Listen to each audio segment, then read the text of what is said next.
Ẹ ṣeun olóòtú. Orúkọ mi ni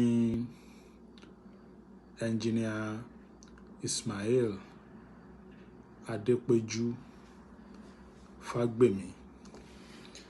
Mo jẹ́ ọ̀dọ̀fin Aláàfin ti ìlú Ọ̀yọ́. Ọ̀dọ̀fin ikú bàbá yèyé. Bàbá wa Ọba Dr. Lámídì Ọláyíwọlá Adéyẹmí kẹta. Aláàfin Ọ̀yọ́ ó jẹ́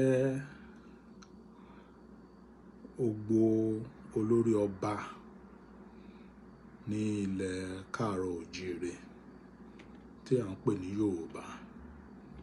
Ògbó tó ń jẹ́ Yorùbá nígbà ìwáṣẹ̀, olórí gbogbo ọba ilẹ̀ Yorùbá, òun ni Aláàfin Ọ̀yọ́.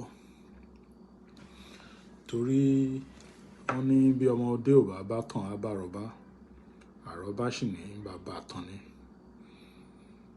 Gbogbo agbára Aláàfin àti àṣẹ rẹ̀ ó tàn láti ìlú Ọ̀yọ́ westward lọ sí ìlú tí à ń pè ní Ga nílẹ̀ Ghana lénìí, àwọn Ga Ewe, the Ewe people of Ghana. Àṣẹ Aláàfin ó débẹ̀, ó kọjá Benin Republic, gbogbo Kútọ̀nù, ó dé Togo, kọjá Togo, ó dé Ghana. Bẹ́ẹ̀ni, Aláàfin ọba ńlá ni Aláàfin tó ní empire, tó tún lọ ṣúà lọ sí òkè Ọ̀yà dé gbogbo ibi tá à ń pè ní Jẹ̀bà ní Niger State, ilẹ̀ Káàárọ̀ Oòjíire. Agbára Aláàfin ó dé gbogbo bẹ́ẹ̀. Bẹ́ẹ̀ni.